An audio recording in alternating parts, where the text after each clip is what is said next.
Francis Ford കൊപ്പോളയുടെ സംവിധാനത്തിൽ 1972 പുറത്തിറങ്ങിയ godfather എന്ന സിനിമ ലോക സിനിമാ ചരിത്രത്തിലെ തന്നെ ഏറ്റവും വലിയ ക്ലാസിക്കാണ്.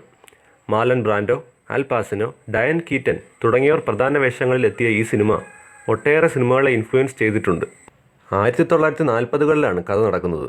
വീറ്റോ കോർലിയോണി എന്ന ഇറ്റാലിയൻ വംശജനായ ഡോണിൻ്റെ കഥയാണ് സിനിമയിൽ കാണിക്കുന്നത്. ന്യൂയോർക്ക് സിറ്റിയിലാണ് കുടുംബമായി അയാൾ താമസിക്കുന്നത്. അധോലോക മാഫിയയുടെ തലവനായ അയാൾക്ക് 4 മക്കളാണ് ഉള്ളത്. തൻ്റെ മകളുടെ വിവാഹത്തിന് കോർലിയോൺ ഫാമിലിയിലെ എല്ലാ കുടുംബക്കാരും ഒത്തുകൂടുകയും ഒരു വലിയ പാർട്ടി നടത്തുകയും ചെയ്യുന്നു. കുടുംബത്തിന് അത്രയേറെ പ്രാധാന്യം നൽകിയിരുന്ന വ്യക്തിയായിരുന്നു വീറ്റോ. തനിക്കു ശേഷം തൻ്റെ ഇളയ മകനായ മൈക്കിളിനെ അടുത്ത ഡോൺ ആക്കണം എന്നായിരുന്നു വീറ്റോയുടെ ആഗ്രഹം. അയാളുടെ മൂത്ത മക്കളായ ഫ്രീഡോയ്ക്കും സോണിക്കും അതിനോട് എതിർപ്പൊന്നും ഉണ്ടായിരുന്നില്ല. ആയിടെ സൊളോസോ എന്ന മറ്റൊരു ഡോൺ വീറ്റോയെ കണ്ട് തൻ്റെ നാർക്കോട്ടിക്സ് ബിസിനസ്സിലേക്ക് പണം ഇൻവെസ്റ്റ് ചെയ്യണമെന്നും നമുക്കെല്ലാവർക്കും ഗുണമുള്ള കാര്യമാണെന്നും പറയുന്നു. എന്നാൽ മയക്കുമരുന്ന് കച്ചവടത്തിൽ ഞങ്ങളില്ല എന്ന് പറഞ്ഞ് വീറ്റോ അതിൽ നിന്ന് പിന്മാറുന്നു. ഇത് മറ്റു ഫാമിലികൾക്ക് കോർലിയോൺ ഫാമിലിയോട് വൈരാഗ്യമുണ്ടാകാൻ കാരണമാകുന്നു. തൻ്റെ കുടുംബത്തെ രഹസ്യമായി ഇല്ലാതെയാക്കാൻ ആരോ ശ്രമിക്കുന്നുണ്ട് എന്ന് മനസ്സിലാക്കിയ വീറ്റോ അത് അന്വേഷിക്കാൻ ലൂക്ക ബ്രാസി എന്ന തൻ്റെ റൈറ്റ് ഹാൻഡിനെ സൊളോസോയുടെ അടുത്തേക്ക് വിടുന്നു. എന്നാൽ ബ്രാസിയെ അവർ കൊല്ലുകയാണ് ചെയ്തത്. അന്ന് വൈകിട്ട് തന്നെ വീറ്റോയെയും കൊലപ്പെടുത്താൻ സൊളോസോയും കൂട്ടാളിയായ ടഗാലിയെയും ആലോചിക്കുന്നു. പട്ടണത്തിൽ മകനുമായി ചുറ്റിക്കറങ്ങുന്ന വീറ്റോയെ അവർ വളയുകയും 6 വട്ടം വീഴ്ത്തുന്നു. വീറ്റോ കോർലിയോണി മരിച്ചെന്ന വാർത്ത നാട്ടിലെങ്ങും പരക്കുന്നു. എന്നാൽ അയാൾ മരിച്ചിട്ടുണ്ടായിരുന്നില്ല. അതിഗുരുതരമായ അവസ്ഥയിൽ ആശുപത്രിയിൽ കിടക്കുകയാണ് അയാൾ. ഈ വിവരമറിഞ്ഞ സൊളോസോ ആശുപത്രിയിൽ വെച്ച് വീറ്റോയെ കൊല്ലാൻ മറ്റൊരു ശ്രമം നടത്തുന്നു. എന്നാൽ വീറ്റോയുടെ ഇളയ മകനായ മൈക്കിൾ അയാളെ ആ ശ്രമത്തിൽ നിന്ന് രക്ഷിക്കുകയും അതിന് പ്രതികാരം ചെയ്തിരിക്കുമെന്ന് വീറ്റോയ്ക്ക് വാക്ക് കൊടുക്കുകയും ചെയ്യുന്നു.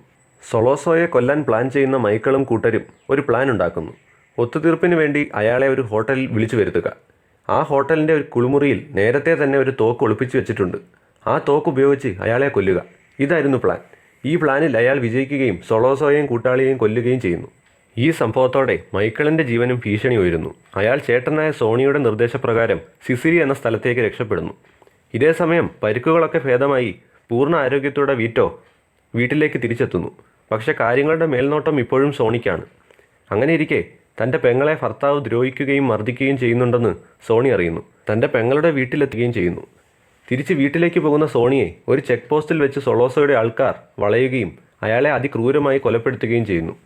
അയാളെ കൊല്ലാനായി അവർ നടത്തിയ പ്ലാനിംഗ് ആയിരുന്നു ഇത്. സിസിലിയിൽ ജീവിക്കുന്ന മൈക്കിൾ അപ്പൊളോണിയ എന്ന പെൺകുട്ടിയെ കല്യാണം കഴിക്കുകയും അയാൾക്ക് വേണ്ടി പ്ലാൻ ചെയ്ത ഒരു ബോംബ് എക്സ്പ്ലോഷനിൽ അവൾ കൊല്ലപ്പെടുകയും ചെയ്യുന്നു. തൻ്റെ ജീവൻ ഇവിടെയും ഭീഷണിയാണെന്ന് മനസ്സിലാക്കിയ മൈക്കിൾ നാട്ടിലേക്ക് പോകാൻ തീരുമാനിക്കുന്നു.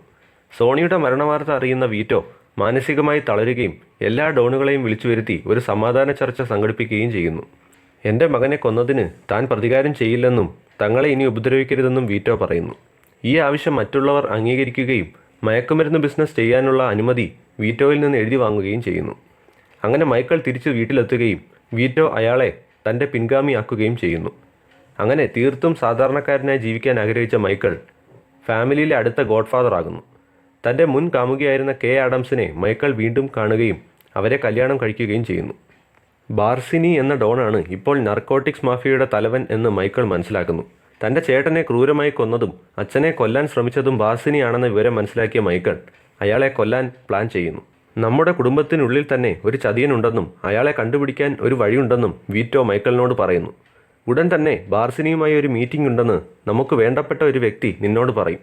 അയാളാണ് നമ്മളെ പുറകിൽ നിന്ന് കുത്തുന്ന ആ ചതിയൻ. ഇങ്ങനെ വീറ്റോ മൈക്കിളിനോട് പറയുന്നു. കുറച്ചു ദിവസങ്ങൾക്കകം വീറ്റോ ഒരു ഹാർട്ട് അറ്റാക്ക് മൂലം മരണപ്പെടുന്നു. വീറ്റോയുടെ ശവസംസ്കാരം നടന്നുകൊണ്ടിരിക്കുമ്പോൾ ടെസിയോ എന്ന ആൾ മൈക്കിളിനോട് ബാർസിനിയുമായി ഒരു മീറ്റിംഗ് ഉണ്ട് എന്ന് പറയുന്നു. അപ്പോൾ തന്നെ മൈക്കിളിന് മനസ്സിലാകുന്നു കൂട്ടത്തിലെ ട്രൈറ്റർ ടെസിയോ ആണെന്ന കാര്യം. തൻ്റെ സഹോദരിയുടെ മകൻ്റെ മാമോദിസയാണ് അടുത്ത ആഴ്ച. അതുവരെ നമുക്ക് വെയിറ്റ് ചെയ്യാമെന്ന് മൈക്കിൾ ടെസിയോയോട് പറയുന്നു. അങ്ങനെ ആ മാമോദിസ ചടങ്ങ് നടക്കുന്ന ദിവസം വന്നെത്തി. അതിവിദഗ്ധമായി പ്ലാൻ ചെയ്ത ഒരു ഓപ്പറേഷനിലൂടെ ബാഴ്സിനി അടക്കമുള്ള എല്ലാ ഡോണുകളെയും മൈക്കിളിൻ്റെ ആൾക്കാർ കൊല്ലുന്നു. തന്നെ ചതിച്ചതിന് ടെസിയോയെ കാറിൽ വെച്ച് കൊലപ്പെടുത്തുന്ന മൈക്കിൾ തൻ്റെ ചേട്ടൻ്റെ മരണത്തിന് കാരണക്കാരൻ തൻ്റെ സഹോദരിയുടെ ഭർത്താവാണ് എന്ന് മനസ്സിലാക്കുന്നു. ചതിക്ക് ഒരിക്കലും മാപ്പ് നൽകാനാവില്ല എന്ന കാര്യം ഓർമ്മിപ്പിച്ചുകൊണ്ട് അയാളെയും മൈക്കിൾ കൊല്ലുകയാണ്. ഒരു സമ്പൂർണ്ണ അധോലോക നായകനായി മൈക്കിൾ മാറുകയാണിവിടെ. അങ്ങനെ അടുത്ത ഗോഡ്ഫാദറായി മൈക്കിൾ മാറുന്ന നിമിഷത്തിൽ സിനിമ അവസാനിക്കുകയാണ്.